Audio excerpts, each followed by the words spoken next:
Story No. 1. Hello everyone and welcome back to Scripture Horror. Tonight, we journey far into the snow-buried edges of northern Canada, a land so isolated that even the maps seem to forget it exists. What you're about to hear is drawn from first-hand testimony, police reports, and fragments of recovered radio transmissions. Some names and identifying details have been changed for the safety of those involved, but the horror itself remains untouched. These are the buried files of the Arctic frontier. If you haven't yet joined our community of listeners, make sure to subscribe and activate notifications. We unearth new true horror every week, stories that were never meant to be told. Avery Lane had always felt more at home in the sky than on the ground. Born in the wheat plains of southern Alberta, she grew up tracing the contrails of airplanes as they vanished into the horizon, her imagination following each one into the unknown. Flying for Avery was never simply a job. It was an escape.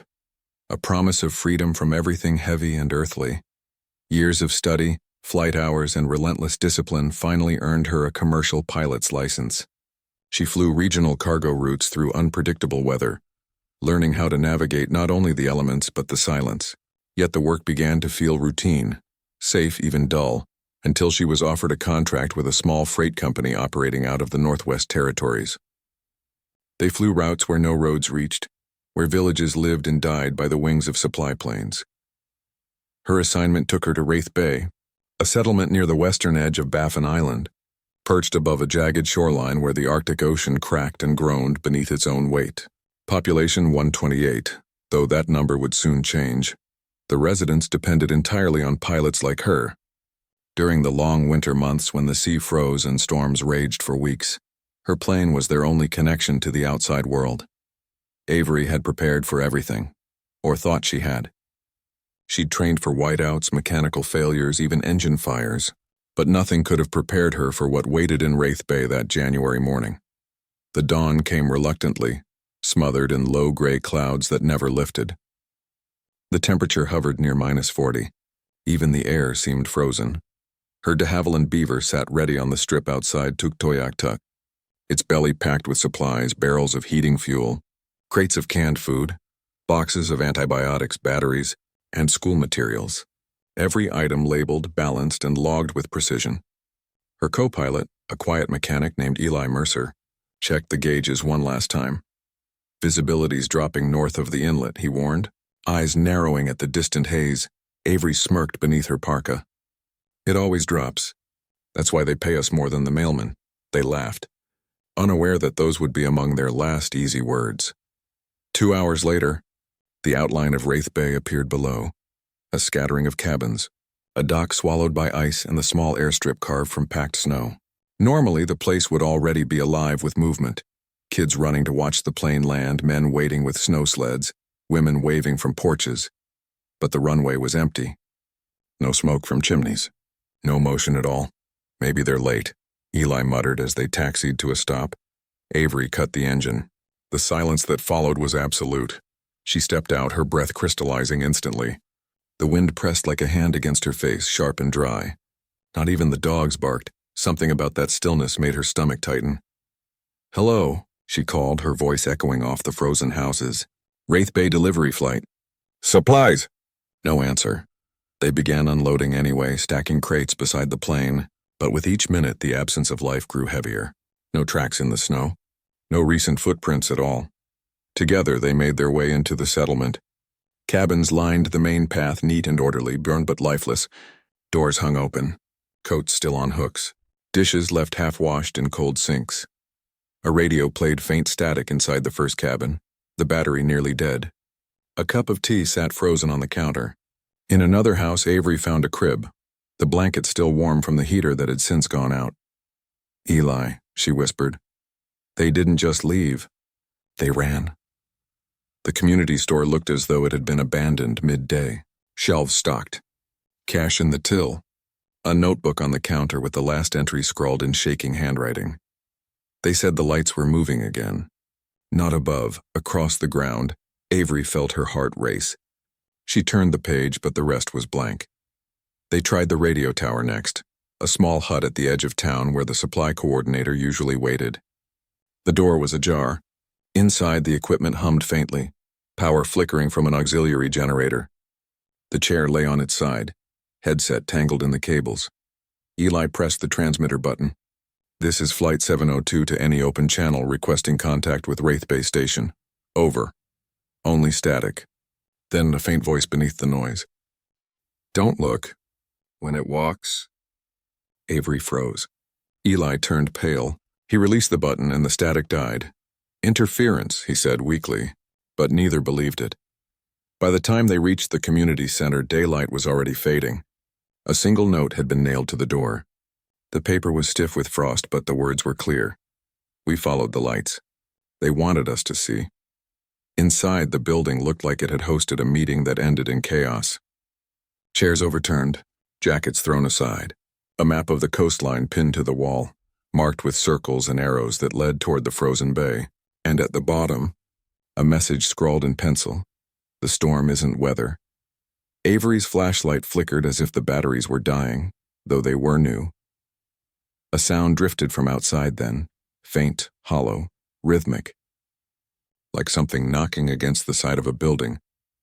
Eli grabbed the radio again, switching through frequencies, his voice trembling now. "Any aircraft, any base, this is Echo 7 reporting an emergency at Wraith Bay Settlement. Do you read? Silence." Then, that same faint distortion, almost like breathing between the static. Avery turned toward the window. The aurora had begun to rise above the ice, brilliant green and violet curtains twisting across the sky. But something about it was wrong. The light wasn't only above them.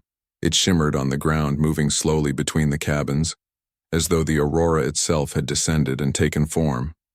Shapes rippled through the misty glow. Tall, fluid silhouettes walking without sound. Eli whispered, "What the hell?" The temperature seemed to drop another 10 degrees in an instant. The lights pulsed brighter, closer.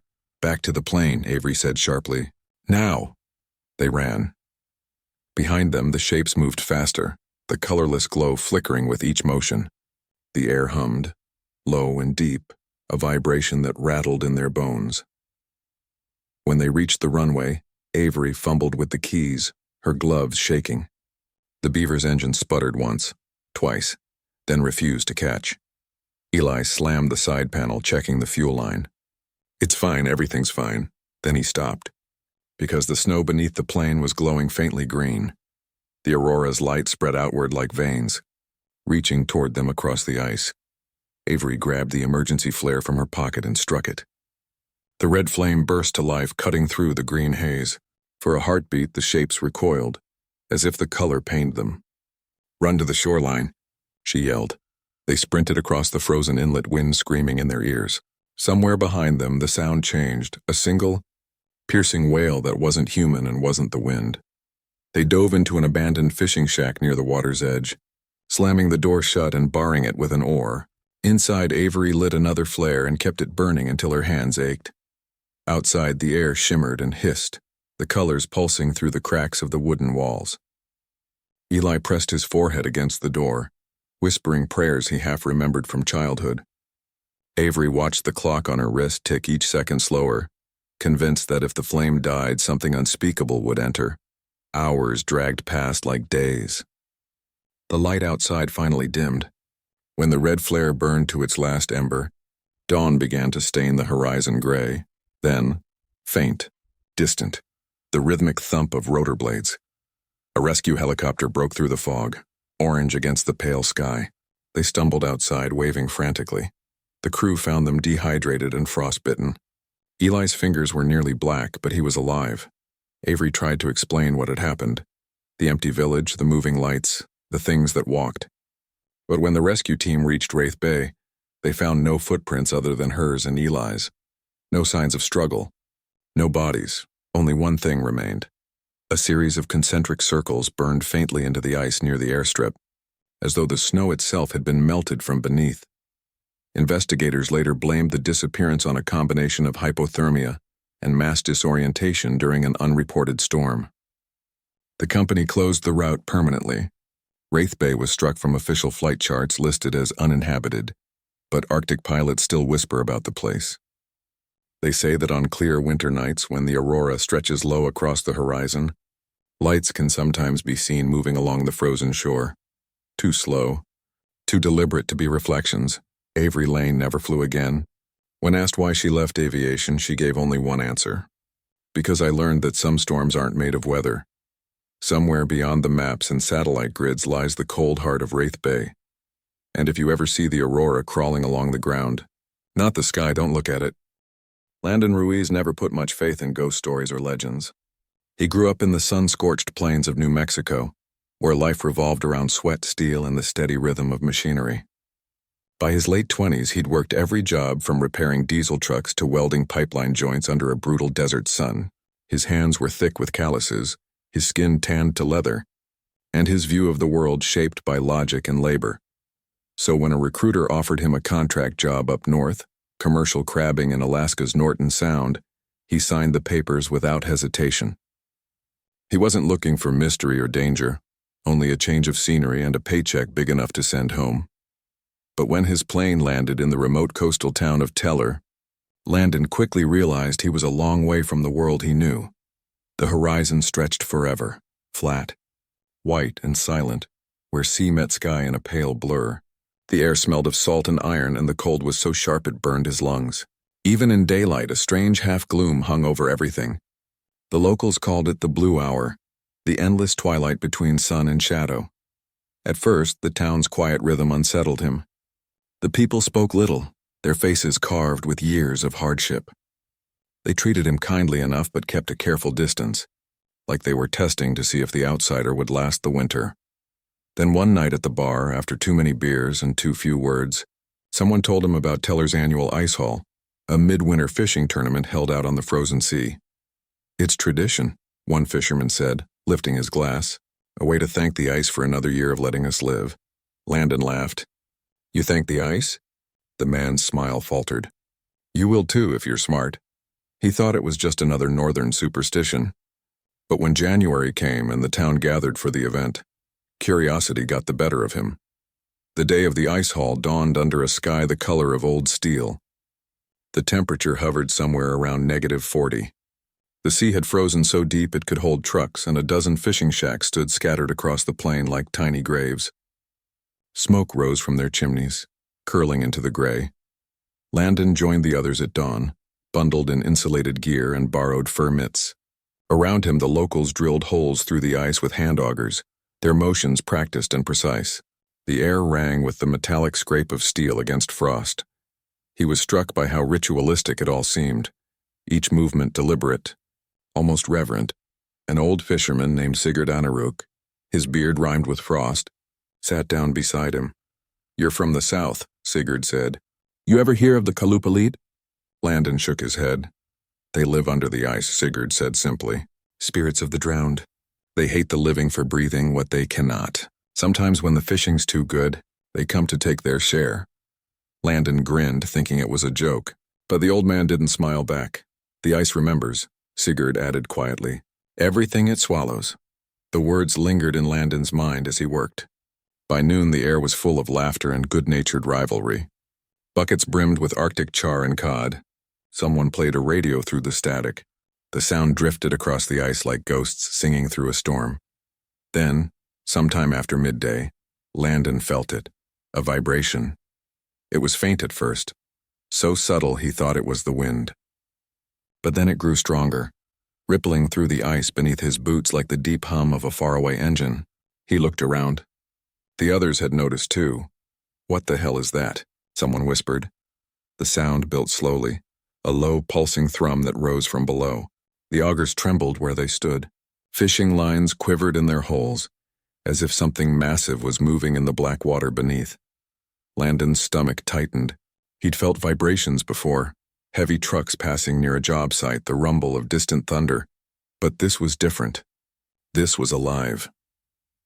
Then all at once chaos erupted. Several rods bent violently, lines snapping taut as if hooked by something impossibly heavy. A man shouted as his reel spun out of control. Another fell backward, his gloves shredded by the line's friction. Landon's own rod jerked in his hands with brutal force. He dug in his heels and pulled. Whatever was down there was strong, stronger than any fish he'd ever caught. The line sliced through the ice hole like a live wire. When the thing broke the surface, the world seemed to stop. What came up wasn't a fish. It was something twisted and ancient, a shape caught halfway between flesh and shadow. Its skin was translucent gray like jellyfish flesh filmed in black oil. Eyes, if they could be called that, glowed faintly blue beneath the surface. The creature thrashed once, emitting a wet, guttural moan that seemed to echo inside Landon's skull. For a heartbeat, he thought it was saying something, but the words weren't in any language he knew. All around him, people screamed. More shapes were rising through the holes. Long, sinuous forms gliding just under the ice. Their outlines shifted like smoke underwater. Everywhere lines snapped and people fled. The ice began to sing, a terrible sound of straining and cracking like 1,000 voices groaning at once. "Run!" Someone shouted, but Landon couldn't move. He was frozen, staring at the hole where the creature had disappeared. He could still hear it whispering faintly beneath the surface, hundreds of voices now, rising together in a mournful, desperate chorus. Names, pleas, cries for help. He heard his own name among them. The sound grew until it seemed to fill the sky. Then the ice beneath their feet shuddered violently, splitting open in jagged lines. Frigid water surged upward through the cracks, steam rising as it met the air. Landon finally turned and ran. He didn't remember reaching the shore. He only remembered the screaming, the kind that didn't come from human throats, and the flash of blue light flickering beneath the ice as he fled. When rescue crews arrived hours later, they found the fishing grounds abandoned. The holes had already refrozen. The shacks stood empty, their doors swinging in the wind. Not a single body was recovered. Authorities blamed it on methane pockets released from the seafloor, causing disorientation and panic. Some claimed the fishermen hallucinated. Others insisted they fell through thin ice and were swept away. But locals didn't buy the explanations. They said the sea had taken back what was owed. The ice haul was never held again. The following winter, Teller passed a quiet, unwritten law. No drilling past the third ridge. No fishing when the ice hums. Landon stayed only long enough to pack his things. He left Alaska before spring thawed the harbor, driving south until the snow turned to dust and the horizon shimmered with heat again. He tried to forget.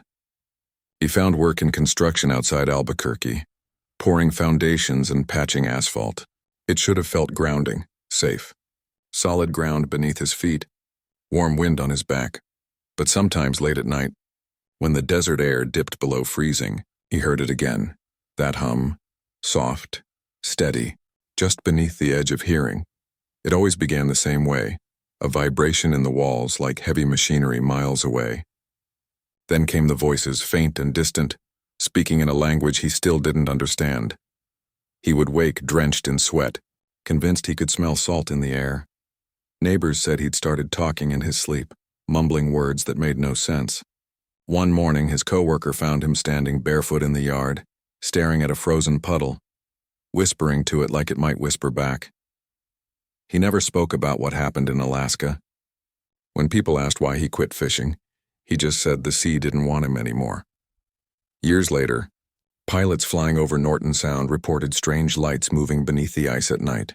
Slow, sinuous trails of blue that twisted and vanished when approached. Research vessels recorded unexplained sonar distortions in the same region. The government dismissed them all as natural anomalies, but the elders in Teller still tell their children never to fish, where the ice hums, and on rare, windless nights when the sea freezes so still you can hear your own heartbeat. Some say you can make out faint echoes beneath the ice, voices murmuring from another world, waiting patiently for someone to listen. Landon Ruiz never returned to Alaska, but even thousands of miles away, he swore the whispers followed him. Because the ice, as Sigurd once said, remembers everything it swallows, and it never forgets the ones who heard it sing. Ethan Vance never imagined that a degree in network engineering from the University of Georgia would land him in the frozen heart of northern Canada. But when the world tightens its grip, a paycheck can be more persuasive than pride. The job at the Inuvik relay station paid nearly 3 times what he earned back home in Savannah. Too good to pass up, even if it meant 6 months in isolation, maintaining communication towers buried in the Arctic tundra. The posting had mentioned remote field work, but not the crushing loneliness of 12-hour night shifts beneath skies that never saw the sun. The relay station itself was a low concrete bunker 10 miles outside the nearest settlement, surrounded by a skeletal forest of radio masts that pierced the night sky. In winter, when the aurora twisted above like green smoke, the antennas looked like the fingers of something buried, reaching upward. Ethan had been on site for just under 2 weeks, shadowing his predecessor, a leathery old technician named Cal Briggs, who seemed desperate to get on the next plane south. Cal was efficient but quiet, explaining the systems in clipped sentences and scribbling notes in a stained logbook. He treated the humming equipment with reverence, like a priest tending to an altar, but rarely spoke about anything beyond maintenance cycles and transmission protocols. On the last night of training, the two men sat in the dim control room, sipping burnt coffee while the wind clawed at the metal siding. Green LEDs blinked along the consoles, casting a ghostly pallor on Cal's weathered face. "Ethan," Cal said at last, his voice gravelly and low, "you're going to hear things out here, things that don't add up." Ethan raised an eyebrow, expecting a joke. "Radio waves bounce strange this far north," Cal continued. "The ionosphere twists them around, signals, voices, even music from God knows where. Most of it's just atmospheric junk. But sometimes—" He trailed off, staring at the ceiling as though something above might be listening. "Sometimes it ain't interference. When that happens, just turn the volume down, log it, and move on. Don't answer back." Ethan chuckled, assuming it was a veteran's attempt to spook the rookie. Cal didn't smile. By the time the older man boarded the supply helicopter the next morning, Ethan had already forgotten the warning. The first few weeks went smoothly. The routines became muscle memory, checking frequency bands, recalibrating antennae, logging transmissions from passing aircraft and remote research outposts. The isolation didn't bother him much. He'd always preferred solitude over crowds. Books, an old gaming console, and a small television kept him company during the long, silent hours. The pay made every frozen dawn worthwhile. But then, one night in mid-January, something changed. Ethan was running a test on the emergency frequencies when the radio erupted with a burst of static, then a voice faint but clear through the hiss. "This is Dr. Lila Porter, requesting assistance. I'm at coordinates 68.12 degree north, 134.77 degree west. My sled broke down. I've been stranded for 3 days. If anyone can hear me, please, send help." Ethan froze, heart pounding. The voice was urgent, trembling with cold and fear. He immediately jotted the message into the logbook, repeating the coordinates aloud. Emergency calls weren't common, but they were part of his duty.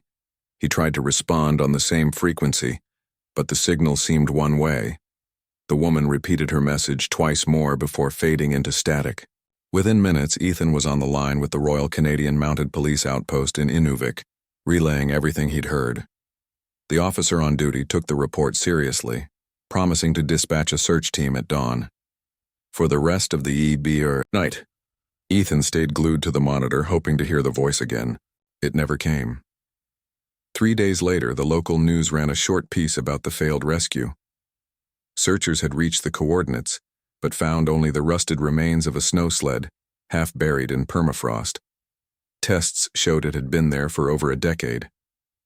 And worse, the skeletal remains nearby were identified as Dr. Lila Porter, a wildlife biologist who had vanished in that same region 11 years earlier.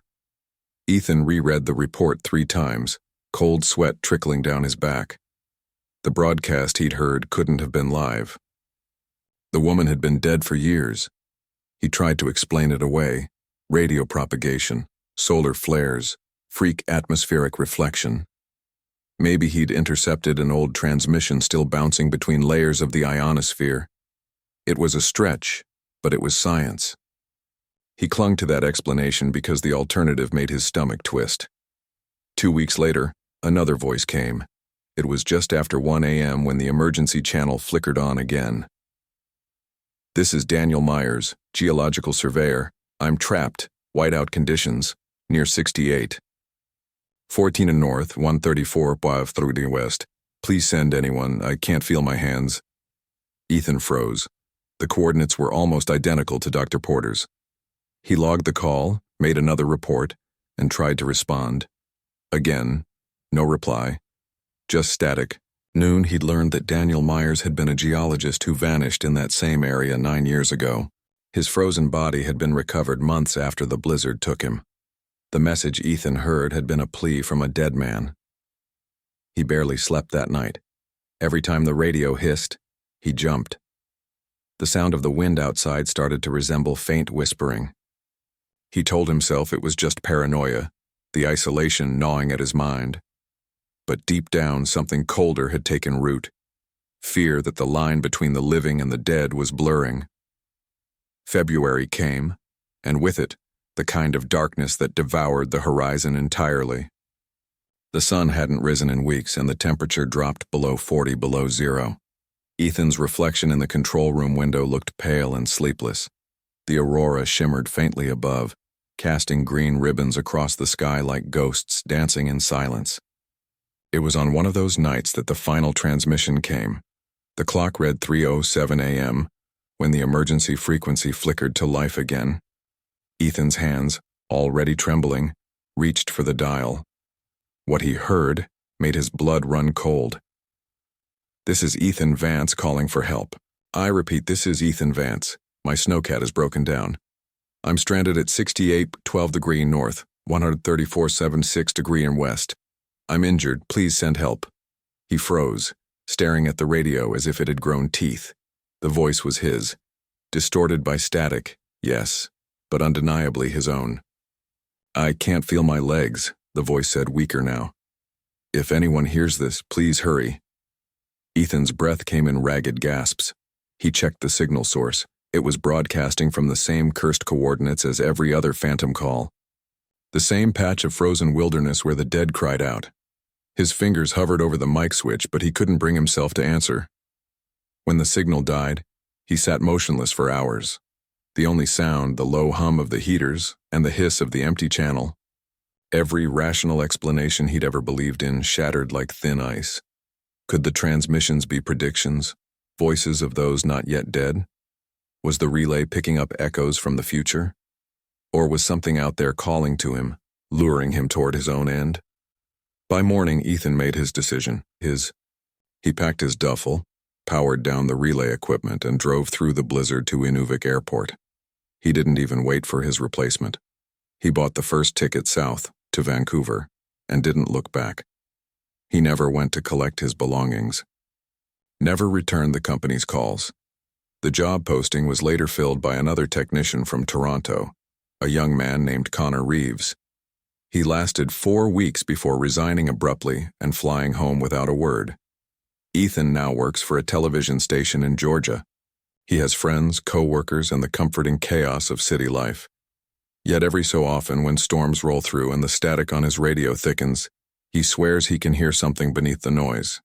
This is Ethan Vance, requesting assistance. He doesn't listen for long. He turns the radio off, walks outside, and reminds himself he's thousands of miles away from the frozen silence of the north.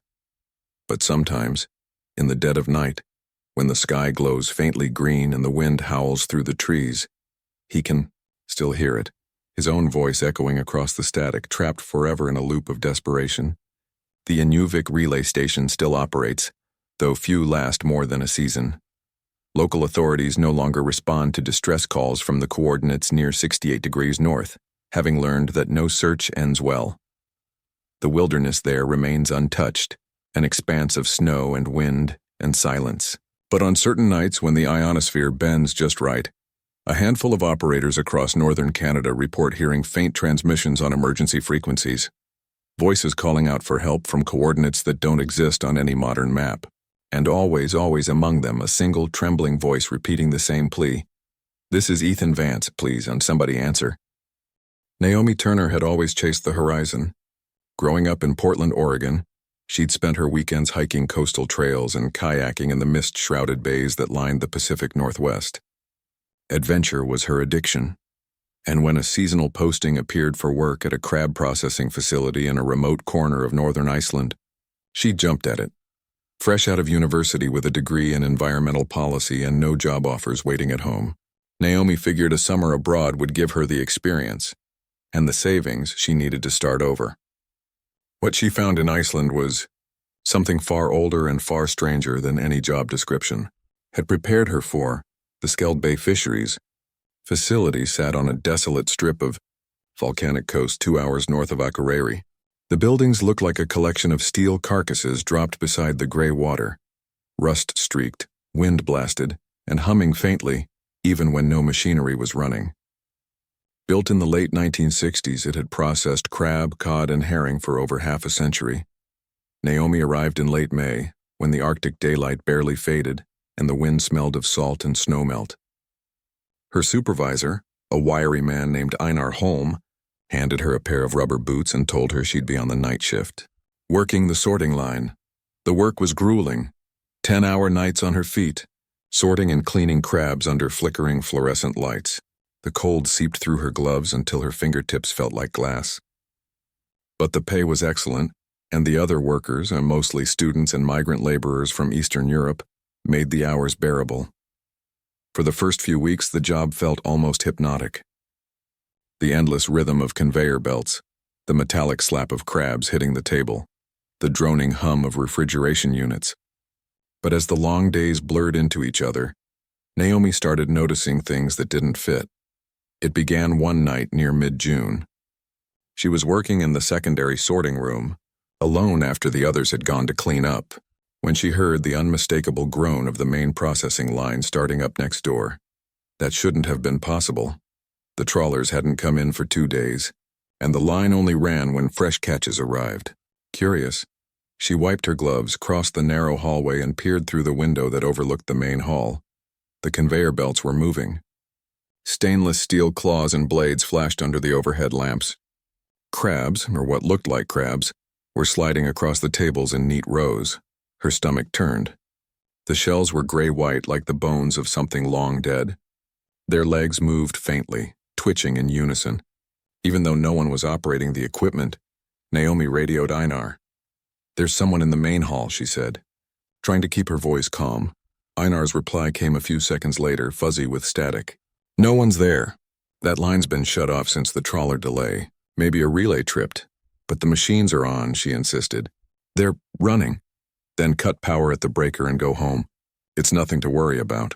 But Naomi could hear the machinery still whirring and the faint, brittle crack of shell-meeting blade. The next night, it happened again, and again the night after that. Always around 2 in the morning. Always when she was the only one in that wing. By the end of the week, Naomi had started a journal, recording every incident, the hour, the sounds, the smell of brine and rot that filled the air when the phantom operation began. She started to dread those hours, when the normal hum of machinery gave way to something else, a low, rhythmic pulse like the ocean itself was breathing inside the building. One morning, unable to sleep, Naomi went exploring. The main hall was silent now, but the sorting bins were half filled with crab shells that hadn't been there the night before. She lifted one. It was brittle as parchment and smelled faintly of peat smoke, not the sharp, clean odor of seafood. And stranger still, the species didn't match. These weren't snow crabs or king crabs from local waters. They looked like deep-sea spider crabs, the kind found far to the south, extinct in Icelandic waters for decades. When she showed one to Einar, he frowned and muttered, "Old shipments get mixed sometimes," then walked away before she could press further. It was Sigga, the cook in the facility canteen, a small, stooped Icelandic woman with silver hair, who finally told Naomi the truth. They sat together one morning after shift, the northern sun bleeding pale light through the fogged windows. Sigga stirred her coffee, eyes unfocused. "This place," she said quietly, "was built on the old landing grounds. Long before the factories, the fishermen came here to give thanks to the sea spirits. Offerings were made, songs sung. Every harvest, the first catch was returned to the water, to keep the balance." She looked up, her expression hollow. "When they built this plant, they dumped concrete over the shrine. Said it was superstition. Since then, strange things happen. The sea doesn't forget, child, nor forgive." Naomi's skin prickled. "You think what I saw? I think the old crabs still come ashore," Sigga said. "Even if their bodies are gone, their journey never ended. They keep returning to the place that betrayed them." That night, Naomi resolved to see for herself. She stayed late after her shift, hiding in the shadows of the secondary room with the lights off. The building was utterly silent except for the wind howling through the vents. Then, just past 2:07 a.m., the main line shuddered to life. The conveyors rattled. Motors thrummed. And through the small window, Naomi saw the pale shapes crawling across the belts. Hundreds of crabs, translucent, their shells glowing faintly like lanterns beneath the industrial lights. Heart hammering, she swiped her access card and opened the door. The smell hit her first, a heavy, ancient stench of deep water and decay. The floor was slick, not with seawater, but with something thicker, darker. The ghost crabs clattered across the steel tables, their movements unnervingly synchronized. The machinery sliced and sorted with inhuman precision, but the blades never touched the creatures. The entire process was a performance, an echo of life, a ritual trapped in time. Naomi stood frozen as one of the spectral crabs scuttled to the edge of the belt and stopped. Its shell split open slightly, revealing nothing but a hollow interior that glowed faintly from within. Then it turned toward her. The sound that came out wasn't a hiss or a click. It was something deeper, resonant like a voice carried through the ocean depths, a vibration that seemed to pass through her bones rather than her ears. She didn't understand the words, but she knew the meaning. Loss, anger, a yearning for the sea that had been stolen from them. Naomi stumbled backward, nearly slipping on the wet floor. The lights flickered. The conveyor stopped. In the sudden silence, the crabs vanished. The tables were empty, the floor dry, as if nothing had ever happened. The next morning, she packed her things. She told Einar she was sick, caught the supply ferry to the mainland, and booked a flight back to Portland. Before she left, Sigga found her in the harbor. The old woman pressed a small carved charm into her palm, a piece of driftwood etched with the shape of a crab. "Keep this," Sigga said. "It's for balance, in case they follow you." Naomi didn't understand then, but after returning home, the dreams began. In her apartment, she would wake to the faint whir of unseen machinery, the clatter of conveyor belts, the hum of refrigeration units, the rhythmic clicking of crab legs echoing from her kitchen sink. Sometimes, she swore she could smell the brine and rust of Skeld Bay. She tried to bury herself in work, enrolling in a graduate program in marine anthropology, studying the intersection of myth and industry. Her professors praised her papers on spiritual ecology and the cultural cost of overfishing, but they never guessed that her passion came from nightmares. Years passed, yet the sound of that phantom assembly line never fully faded. One winter evening, Naomi returned home after class to find her apartment colder than usual. Her desk lamp flickered, and there, sitting neatly in the middle of her desk menu, was a single crab shell. Gray-white, brittle, glistening faintly in the light, her stomach dropped. She hadn't seen that shell since Iceland. The charm Sigga had given her hung on the wall above her desk. It was glowing softly, like embers under ash. Outside, through the window, she could hear faint mechanical whirring, as though some distant factory were running through the night, its rhythms perfectly steady. Naomi moved closer to the window and realized the sound wasn't coming from outside at all. It was coming from beneath her apartment, deep, subterranean, like machinery churning under the floorboards. She stood frozen, the old fear flooding back. In that moment, she understood that some places, and some beings, never stop working. The crabs of Skeld Bay still processed their spectral harvest somewhere between the living world and the sea's dark memory. And perhaps, she thought, that was their eternal task, to remind humans that every act of taking demands repayment. The carved charm on her wall cracked cleanly down the center. The light inside it faded. Naomi backed away slowly, whispering a thank you to something she could not name. Somewhere, far beyond her apartment walls, she thought she heard waves crashing, and the faint, ghostly click of claws against steel. Naomi Turner learned that not all jobs end when the contract expire, and that some industries operate according to laws older than governments or science. The Skeld Bay facility was eventually abandoned, its machinery left to rust by the tide. Locals said that sometimes on windless nights, the lights inside would flicker to life. Sakura Ito Fernandez had always believed that the world's most beautiful places were also its most dangerous. At 31, she was already an award-winning photojournalist from Seattle, known for her haunting, almost spiritual images of the Earth's extremes. She had photographed tornadoes over the Great Plains, volcanic ash drifting across Iceland, and lightning storms that illuminated entire valleys. But nothing had consumed her imagination like Antarctica. This was her third expedition to the frozen continent. Funded by an environmental collective, her mission was to capture the auroras and the southern lights above the Ross Ice Shelf. But to Sakura, it wasn't just a job. She wanted to capture something pure, something that made the world hold its breath. Antarctica felt like the end of everything, the bottom of the map, and maybe, she often thought, the place where the veil between worlds thinned. The camp near McMurdo Station had been sealed off for weeks due to an unending chain of blizzards. Temperatures dropped below 40 degrees, and even the hardiest researchers stayed inside their metal domes, listening to the wind howl like a living thing. Sakura spent her days reviewing camera gear, impatiently pacing, sending restless messages to her fiancé, Daniel, in Chile. He always said the same thing: stay inside. Don't be reckless. You know how people disappear out there. When the storms finally cleared, after 16 straight days of darkness and whiteout, Sakura felt something awaken inside her. The sky was alive again. The radio crackled faintly with weather updates. Her colleagues slept. She quietly packed her things: her Canon, her long lens, extra batteries she had kept warm inside her jacket, a thermal flask of green tea, and an emergency beacon. She didn't wake anyone.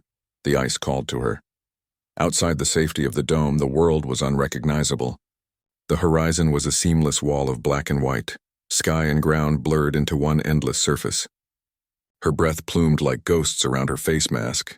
The only light came from her headlamp and the faint emerald shimmer rising from the horizon. The auroras. They were faint at first, like the heartbeat of a sleeping god. Sakura trekked for nearly an hour toward the pressure ridges, jagged walls of ice shaped by decades of wind. There she would have her foreground, her composition, her subject, the auroras stretching over the ancient scars of the world. She set up her tripod, steadied her camera, and waited. The silence pressed in on her like a hand. Minutes turned to hours. The auroras grew stronger, painting ribbons of green, purple, and crimson across the black void. Sakura's camera clicked rhythmically, mechanical, methodical, one exposure after another. But soon she began to notice strange distortions in her frames. The lights no longer moved naturally. Instead of flowing like silk, they folded into sharp geometric shapes, triangles, arches, lattices that seemed too precise to be random. She frowned, zooming in on her preview screen. Through the curtain of light she saw movement, something darker than the sky behind it. At first she thought it was a storm cloud, but then it shifted. It had shape. It had form. Long spindly silhouettes stood behind the aurora, their outlines rippling with the rhythm of the lights. They were impossibly tall, as if touching both earth and sky, and they seemed to be watching her. Her breath hitched. She blinked, wiped the frost from her lens. Maybe it was a trick. Pareidolia, she told herself, a pattern where none existed. The human brain inventing faces in chaos. But when she took another photo, the shapes were still there, closer, sharper, leaning forward. Her heart thudded. She adjusted her ISO, her shutter speed. Click, click, click. Each frame brought them closer. In one photo, she could see what might have been a face, hollow and luminous, with features stretched beyond anything human. Its eyes, if they were eyes, were voids that swallowed light. Sakura's chest constricted. The static charge in the air changed. Her hair prickled beneath her hood. A faint vibration hummed through her boots as though the ice beneath her was alive, murmuring in a frequency her mind wasn't meant to understand. Then came the sound. At first, it was only a soft ringing in her ears, the kind that follows silence. But it grew louder, sharper, resonating through her skull like feedback. The world began to blur at the edges. Her breath came faster. The auroras above twisted into a spiral, an opening, a vortex of colors that pulsed in rhythm with the vibration in her chest. And then she saw them, not behind the light anymore, but within it, figures, dozens, maybe hundreds, moving like smoke yet shaped like people. Their arms were too long, their heads tilted unnaturally. They flickered in and out of existence, transparent but undeniable. The lights shifted again, flashing white for a single second. And in that moment, the figures seemed to step forward. The air itself split open with a voiceless scream. Sakura stumbled backward, her camera nearly slipping from her gloved hands. Her flashlight flickered. Her radio hissed with static and distant whispers that made her stomach twist.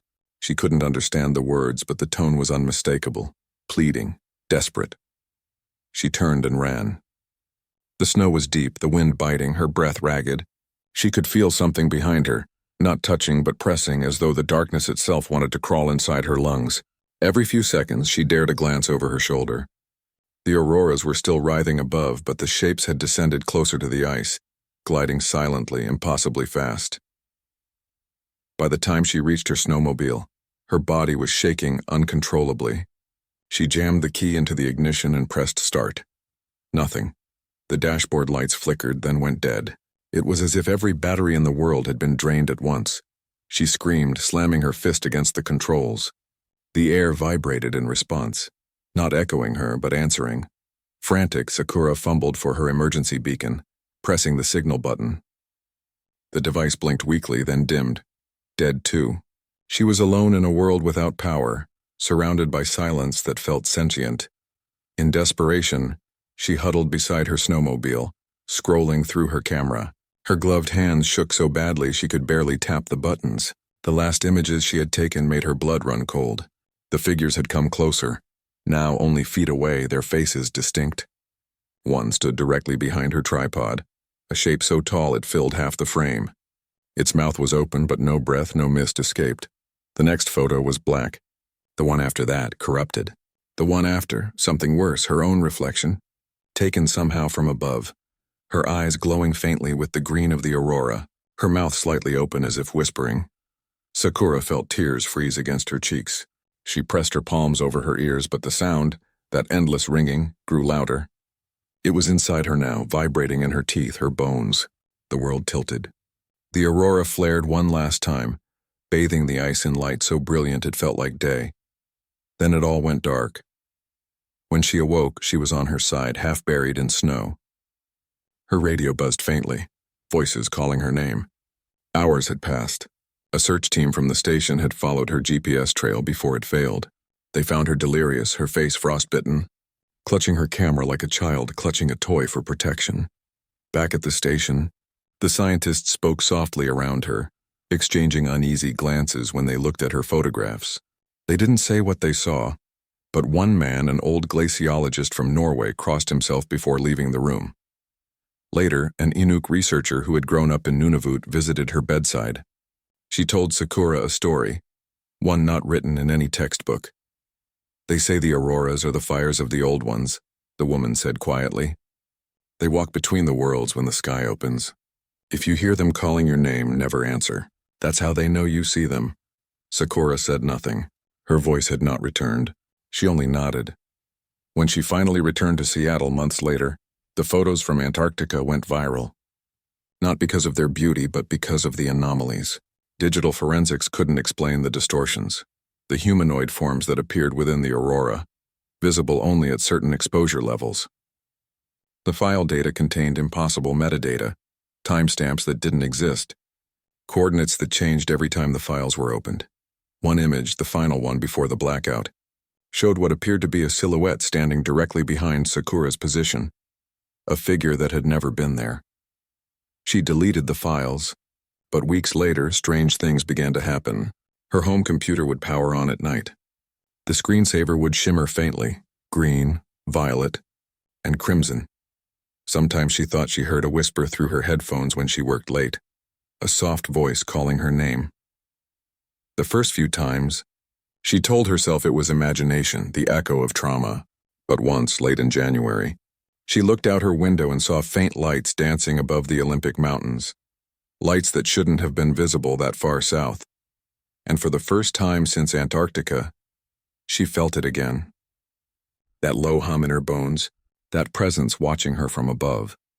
Sakura pulled her curtains closed and whispered to herself the words the Inuk woman had told her in the infirmary. Never answer when the sky calls your name, because some lights, she now knew, aren't meant to be photographed. Some are meant to find you. Liam Yazzie had learned about reverence long before he ever saw Alaska. Growing up on the Mescalero Apache Reservation in New Mexico, his grandmother used to tell him that the land remembered every step. that certain places carried stories older than memory, and that disrespecting those places could bring misfortune that echoed for generations. When Liam finally moved north to pursue his dream of running sled dogs, he carried those teachings like charms stitched into his coat, though he never imagined they would one day save his life. He had always been fascinated by sled dogs. Their loyalty, endurance, and quiet intelligence spoke to something deep in him, something that connected man, beast, and snow in one eternal rhythm.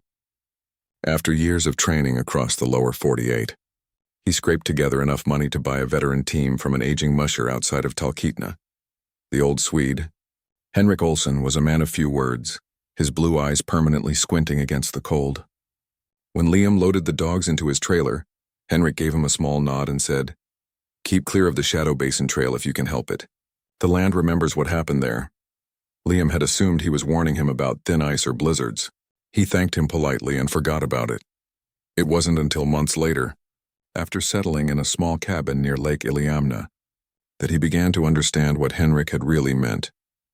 An elder from the nearby Danaina village, a woman named Agnes Trefon who ran the supply shack, took a liking to Liam. Perhaps she sensed that he, too, carried old lessons in his blood. On long, frozen evenings, she'd pour him spruce tea and tell stories about spirits that lingered beneath the snow, about ancient giants called the Tuniat, and the places where they still whispered in the wind. "There are trails," she said once, her voice like the creak of old wood, "where the Tuniat still walk. They were not demons, but they were not people either. They left their grief in the land. The dogs can smell it. Old sorrow, old anger. When they refuse a path, listen." Liam nodded, filing it away as folklore. Interesting, but impractical. He had races to train for. The Northern Cross Run, a 1,000-mile odyssey across tundra and frozen rivers. His dogs were everything. The lead pair, Togo and Yura, were seasoned huskies, quick and sharp-eyed. They trusted him, and he trusted them. That trust would be tested before the month was out. It was late February when it happened. The day was brittle cold but clear, the kind of light that cuts like glass. Liam set out for what should have been a routine 70-mile training run through a corridor of spruce and alder about 20 miles north of his camp. The dogs moved beautifully, their breaths puffing rhythmically in the air, paws whispering across the snow-packed trail. But about an hour in, Togo began to slow. His ears pinned back, his tail dropped, and Yura started whining low in her throat. The rest of the team bunched up, tangled lines crossing in confusion. "What is it, boy?" Liam called, stepping off the sled. Ahead, the trail looked utterly normal, a narrow ribbon through the trees, pale sunlight filtering through needles glazed with frost. Then the silence hit him. It wasn't the quiet of wilderness. It was a void. No wind, no rustle of branches, no sound but his own heartbeat hammering like a drum in his ears. The air seemed to grow heavy, colder, as though it pressed against his lungs. He turned slowly, every hair on his body standing on end. Then came the sound, faint at first, deep as thunder but rhythmic. Thoom, thoom, thoom. A drumming that rose from the frozen earth itself. The dogs erupted into terrified howls. Yura dropped to her belly, whining. Togo snapped his traces, trying to turn the team around. The others backed up, whimpering, eyes rolling white. And then Liam heard voices. Not human ones. Deep, layered, chanting in a language that seemed to twist the air itself. The drumming grew louder, joined by a sound like bone striking stone and something vast moving between the trees. The shadows rippled. That was all it took. Liam's grandmother's voice came to him in that moment. When the land says go, you go. He tore the snowhook free, swung the sled around and shouted to the dogs. They bolted, terrified, their speed reckless, but Liam didn't care. Whatever was behind them was not meant to be seen. They didn't stop until they had put nearly 10 miles between themselves and that place. The dogs collapsed, panting and trembling, steam rising from their backs. Liam knelt among them, running his hands through their fur, whispering thanks. They were unhurt, but they kept staring back the way they'd come, ears cocked, listening to something only they could hear. That night, Liam drove his snow machine into town and found Agnes Trefon closing up her shop. When she saw his face, she simply said, "You went near the basin." He nodded wordlessly. She led him outside, to where the lake stretched out like a sheet of obsidian under the moonlight. "The Shadow Basin was once a village," she said quietly. "Our stories say the people there forgot the old ways. They took from the land without giving back, mocked the spirits, laughed at warnings. One winter the drums came. The Tunit rose from the earth to remind them of balance. They didn't kill and they folded the people back into the land. Their bodies became part of it. Their songs are still there." Her gaze drifted toward the dark horizon. "Your dogs know. They hear those who were swallowed. That's why they run." Liam shivered, remembering the heavy silence, the rhythmic pulse under his boots. What happens if someone ignores the warning? He asked. Agnes's expression was grave. Then the drums add another beat. In the following weeks, Liam rerouted his training trails, avoiding anything that crossed near the basin. He also began paying closer attention to his dogs, learning the subtle cues of unease, the tilt of an ear, the sudden tightening of muscle that told him they sensed something unseen. Sometimes, late at night, he thought he could still hear faint drumming on the wind. He told himself it was memory, but the dogs would lift their heads too, listening. When race day finally came in March, his team performed admirably, finishing in the middle of the standings, a solid result for a first-timer. But it wasn't his placement that stuck with him. It was the moment halfway through the course when the trail curved within sight of that distant, forbidden forest. The dogs sensed it instantly.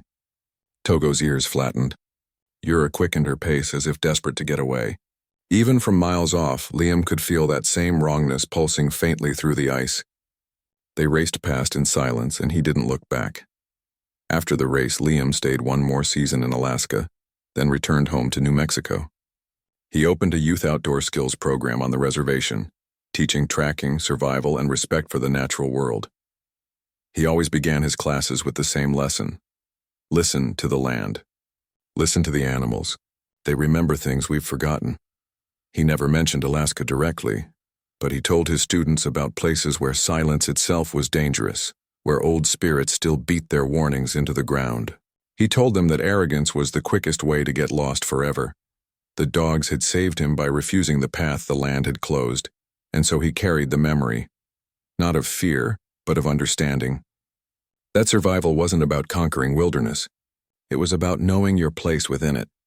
There are places still, hidden among the spruce and snow, where the drums echo beneath the ice, steady as a heartbeat. The wind sometimes carries faint voices there, singing a song too old to translate. Liam never returned to Alaska, but sometimes in the stillness of a desert night, he thought he could hear that faraway rhythm again.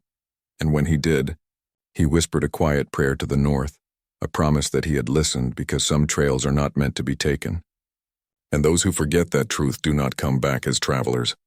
They return as echoes,